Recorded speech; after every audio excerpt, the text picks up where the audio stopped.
Və sonda ölkəmizdə yeni musiqi aləti ixtira olunub. Bu musiqi aləti gitaraya bənzəsə də bir çox fərqli xüsusiyyətləri özündə birləşdirir. Aləti ixtira edən Natiq Meybulayevi artıq Türkiyənin istedadların yarışdığı məşhur televiziya layihəsinə də dəvət ediblər.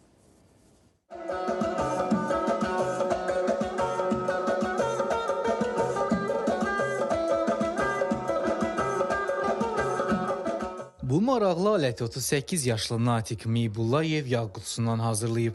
Uşaqlıqdan musiqiyə həvəsi olan Natiq bugünə qədər ağır işlərdə çalışıb. Ancaq heç vaxt vaz keçmədiyi hədəfinə nəhayət ki çata bilib. Aləti hazırlamaq qərarına gəldikdə isə ona sadəcə 2 gün bəs edib. Uzun müddətdir ki, mən ağır işlərdə, tamam başqa sahələrdə işləmişəm.